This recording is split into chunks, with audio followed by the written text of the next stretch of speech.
Welcome to another segment of the Jermaine Brown Sports Talk Show. This is a special edition. It's been a long time since I've done one. I've been in the process of looking for a new job, so I've been basically studying and stuff to basically deal with that. And so I put this type of show on the back burner until the meantime, until I get a new job. But I just felt I had the need to speak on an incident or a situation that took place in the Sunday NFC Championship game. And I'm going to title this podcast, Why the Referees Did Not Cost the Saints the Game. There is a false narrative that is going out there that states, well, had the referees called the pass interference, which was a pass interference. Let's be clear. The referees was awful. And had they called the pass interference, then the Saints could have whittled down the clock to about 20, 25 seconds and basically kicked the field goal to end the game. And so for that reason, the referees cost the Saints the game. And I'm going to tell you why that is a badly false narrative. Okay? Yes, if you only watch the game from that possession on, then you have a compelling argument to say the referees really hurt the Saints. But if you actually watched the game, you'll see why I'm saying what I'm about to say, which is the referees didn't cost the Saints the game. If anything, the Saints lost the game themselves. And here's why. But before I get into the reasons why, here's the full disclaimer. I had picked the Saints and the Patriots to win their respective championship games. Because I didn't think the Saints would get beat in the Mercedes Metrodome. I didn't expect them to get beat at home. And I just thought that New England had too much experience over the Chiefs. That somehow, some way, the Chiefs would find a way to screw it up. And they did. Because to me, the Chiefs lost that game more than New England won it. But New England did what they needed to do to win the game. But this is not about the Chiefs and the Patriots. This is about the Saints and the Rams. Now, if you look at the game, if we look at the game carefully, folks, the referees was bad from the beginning of that game. By my count, they missed 3, not 1, not 2, but 3 defensive face masks against the Saints that should have been called. Matter of fact, on the same drive, the possession prior to the infamous no call on the pass interference. Okay? Brandon Cooks catches a ball from Jared Goff, and he's getting dragged down by his face mask. No call. All right. Hey, missed call. That happens, right? Okay. The Rams, this was about 5 minutes and some change to go. The Rams is about the 10-yard line, and Jared Goff rolls to his left. Jared Goff looks like he's about to score, except the defender grabs him by the face mask to pull him and pulls him down by the face mask. Now, again, the referees did not call that. If the referees had properly called that, because that was a second down play. If the referees properly called it, it should have been first and goal at about the 1-2 yard line. The probabilities is high, because at the time, the Saints was up 20-17. Now, it's very important to remember that. The Saints was up 20-17. So if the referees had did their job, let's say they made all the calls they were supposed to make, which means that includes the pass interference call. Let's assume they make all the calls they were supposed to make. Then the Saints should have been down 24-20. Because if the Rams get the ball at about the 1-2 yard line, the likelihood is high they was going to score. So let's assume now they scored. So now that means it's 24-20. That means assuming the referee also calls the pass interference, that would have put the ball at around the 4 or 5 yard line. And let's assume, now, here's what we do know. If the score was 24-20 like it should have been, Now the Saints could not have just milked the clock. They could not have whittled down the clock to about 20 seconds before trying to score because the Saints was going to need a touchdown. And this is the part that everybody seems to be ignoring.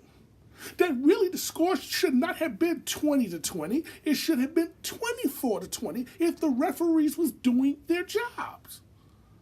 But because the referees wasn't doing their job, the Saints had to go for the field goal, which only tied the game.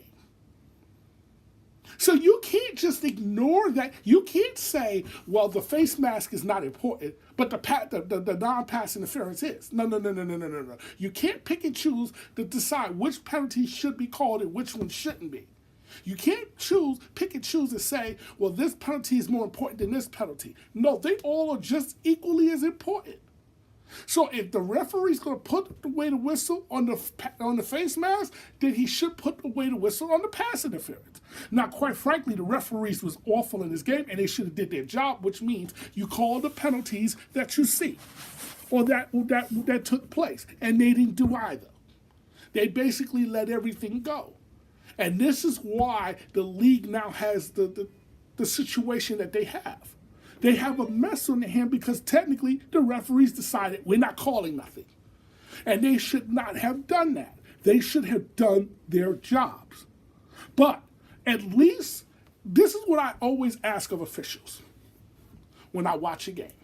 And I'm certain every athlete will tell you the same thing. If you're not going to call it on that side, then don't call it on ours. If you're going to call it on our side, then you call it on theirs as well. It's called being fair. As long as the referee is fair, that's all we can ask for. And since the referees decided to put away the whistles, then technically the referees were being fair. So therefore, the Saints could not have just whittled down the clock. The Saints was going to have to score a touchdown. So now let's assume they scored the touchdown. Okay? So I'm going to assume the Rams scored the touchdown to go up 24-20. I'm going to assume that the referee calls the pass interference. I'm going to assume the Saints also score a touchdown, which will put them up 27-24. Guess what, folks? That means the Rams is down 3 points with about 1 minute and 30 seconds left. Guess what ultimately happened after that fateful non-call?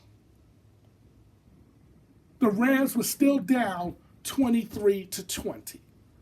Which means either way, the Rams was going to still need a field goal to tie that game up. Now, everybody also seems to ignore this other fact, and that's this. After the fateful non-call, the Saints still had the lead. They ultimately had the lead. They got the lead, 23-20. If the Saints defense does its job and keeps the Rams out of field goal range, then the Saints win the game, and guess what? There's no big deal. So how did the referees rob the Saints? I'm still trying to figure that out. When you still had the lead after the egregious non-call, how did the referees rob you? And then on top of that, even though you allowed the Rams to go down and get the game-time field goal, in overtime, you won the coin toss, you got the ball first. You was driving. So that means you was in a position to score and win the game. And what happened was Drew Brees, who was really awful in this game, folks, throws the fateful interception.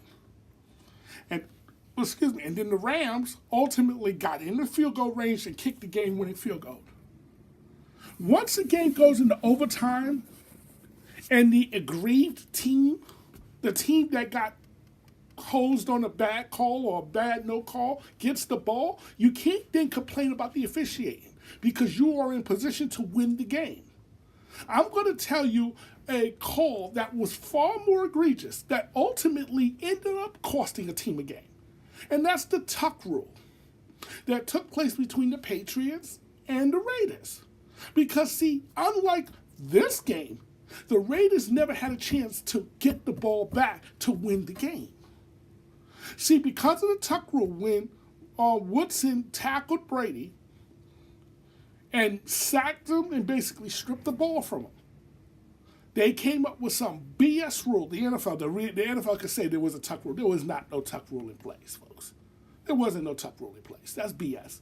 They made that rule up to screw the Raiders. I believe that. Because first of all, they called it correctly on the field, which was a fumble. And the rule is, unless it's blatantly obvious, you don't overturn the call on the field. It has to be indisputable evidence to show that that was an incomplete pass. And nowhere was that indisputable evidence. Okay? So therefore, you allowed the Patriots to keep the drive going. The Patriots ultimately got the game-time field goal, and then overtime got the ball first, went down and got a score without the Raiders ever having to touch the ball. The Raiders got screwed more than the Saints here, folks. The Saints did not get screwed because at the end of the day, the referees was awful on both sides. So I don't want to hear about, well, if the referees had called it properly, the Saints would have been able to whittle down the clock. Yes, that would be true based off the fact that they ignored the face mask. So, therefore, if they ignored the face mask, now you're jerking the Rams. So is that fair to the Rams? So you're saying it's okay for the Rams to get screwed as long as it's not the Saints getting screwed. Is that what you're saying? Because the Rams got screwed by the non-face mask call. So you can't ignore the non-face mask call and then say, okay, no, the non-pass interference call was more important. No, it doesn't work that way, folks. You can't pick and choose which call is more important, especially when they all happen within the same time frame. Okay? It's not like the Rams face mask call was missed in the first quarter, the second quarter, or even the third quarter. It was missed late in the fourth quarter. It was missed with about 5 minutes to go in the game. That's a very big deal. See, the referees should have done their job properly from day one. They should not have put away their whistles. That was a mistake by the referees. And the league needs to come down hard on that. That don't put away your whistles in the postseason. Or if you do, this is what's going to happen.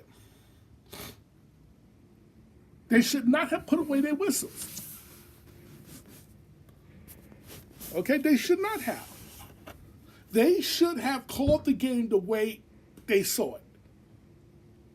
But by putting away the whistles, if you're going to put it away for one team, then you have to put the whistles away for the other team. That's the only fairest way you can play this. And here's what I would say if I was the NFL.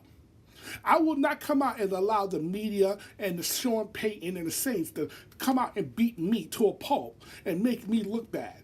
Okay? I will have come out and admitted, yes, the referees missed that call. But the referees missed about 4 other calls that went in the Saints' favor. So I don't want to hear about how aggrieved the Saints was. Because if the referees called that game properly, then the Saints should have been trailing during when that fateful non-pass interference call took place. Or non-pass interference. When that no call took place for the pass interference. If the referees was calling the game properly, if they were doing their jobs, the Saints should have been down 24-20. The game should not have been 20-20. So I call it justice. Was it fair? Well, it was fair. If it was fair to miss the calls for the Rams, then it was fair to miss the calls for the Saints. So the way I see it, the game worked out the way the game was supposed to work out, folks. That's the way I see it. I'm sorry. If you're watching the full game and take everything in its totality, it's just that we all get emotional because we are prisoners of the moment. We go by what we see at that particular moment and we forget everything that preceded up to it. But you cannot ignore everything that took place up to it. It's just like if I commit a crime. The police ain't going to just look at the crime itself. They're going to look at everything that took place up to the crime. It's called an investigation. So you have to investigate everything and take everything is what we call a timeline. Because everything has a timeline. Bop, bop, bop, bop. It took place at this time that led up to this. And this is how you put together a case. But I find it funny that the media and the public at large wants to excoriate the Rams and excoriate the NFL. Yes, the NFL deserves excoriation for their poor officiating.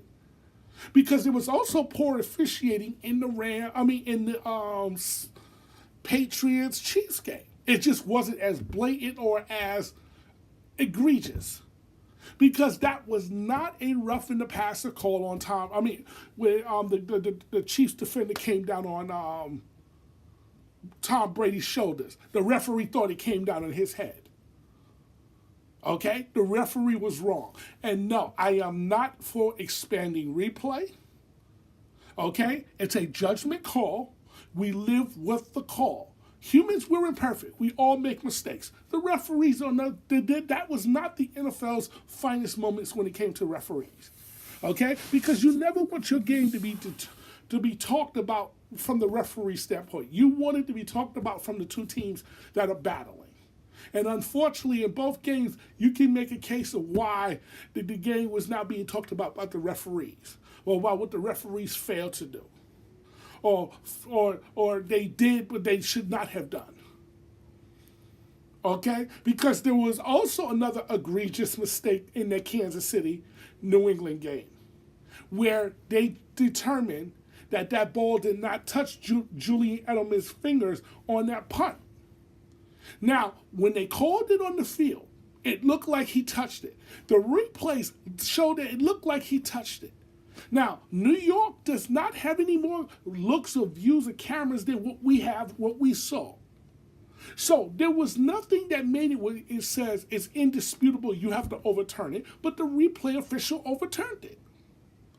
Those are called the breaks, folks. Those things happen. So here's what I would say moving forward to any team. I don't care what the sport is. Don't put the game in the hands of the officials. You go out and win the game. Leave no doubt. So this way, there's nothing that the officials can do to cost you a game. You gotta put yourselves in that mindset. Because if you do any otherwise, and you put the game in the hands of the officials, then you deserve to lose it then. Because they're human beings too. They make mistakes. And though we don't want to hear that, that's the reality. That's the reality. Okay? Now, you can say, well, what was those officials thinking? How could you miss that pass in the first call? Those officials might have been thinking, well, we also missed the face mask. And that would have been unfair to call that pass in the first when we wasn't calling anything before. That's what the officials could have been thinking. The officials could have been thinking, well, the ball wasn't catchable because it was a poorly thrown ball. I don't know what the officials were thinking, and quite frankly, I really don't care. But here's what I do know. Justice played out. Okay? Because again, if you're not going to call it for Team A, then don't call it for Team B. So if you're going to put your whistle away for Team A, then you got to put your whistle away for Team B. But if you're going to call it on Team A, then you got to also call it on Team B. I believe in fairness. I want to thank you for watching another segment of the Jermaine Brown Sports Talk Show. Have a good evening.